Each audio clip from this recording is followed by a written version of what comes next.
Future managers or prospective managers, with everything that goes on and the profile of the job, I think it all this just makes it more difficult and makes it a more poisoned chalice in many ways. I don't see it as an attractive job to people, even if they are whiter than white. That was, of course, Danny Murphy on talkSPORT earlier on tonight, having his say. That was with, I think, Mark Saggers.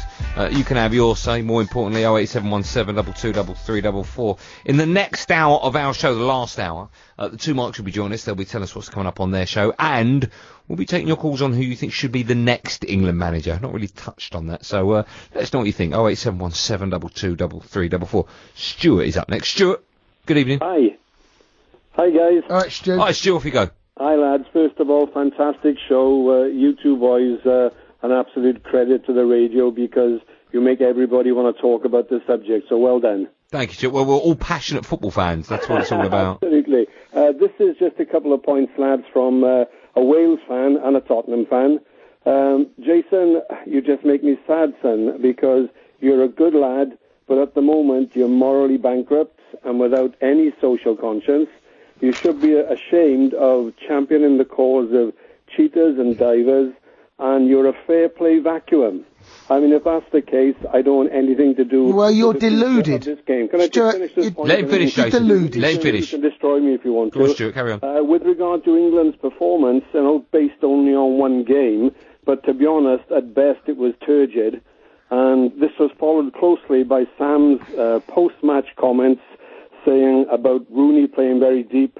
Well, who am I to tell Wayne Rooney how to play? Do you genuinely think that Jose or Klopp or Pep would have actually made that comment? Because I don't.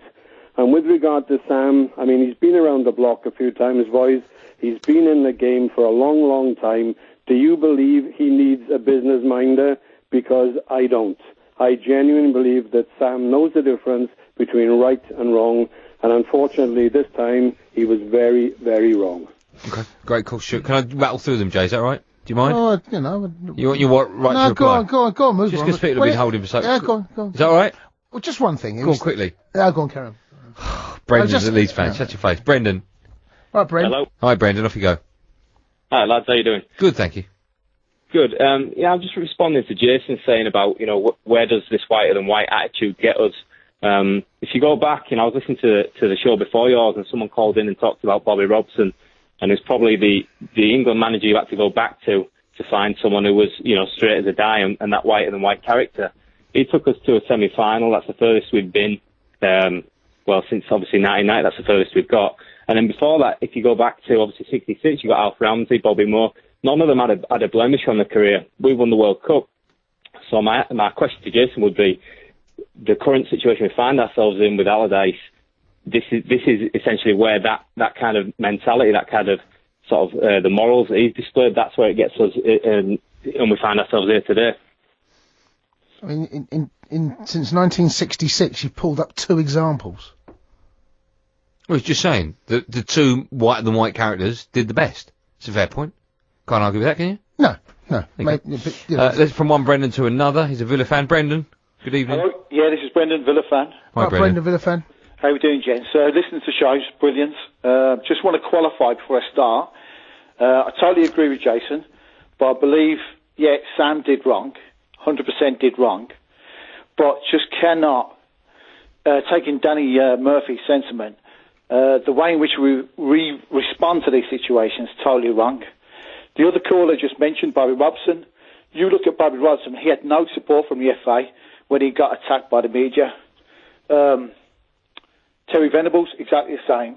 And Glenn Hoddle, totally 100%, did exactly the same. No support whenever there was any question with regards to not what they did on the pitch, but outside of the pitch.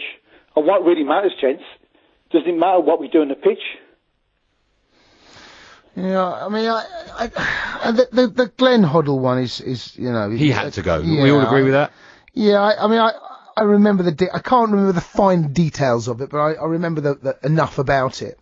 Sven-Göran Eriksson, the fake shake thing was, if you remember that, how that Yeah, to go as well. Went down. But that wasn't why. But they had experience with that. But I just think the FA, as soon as there's anything like this, they just run for the hills.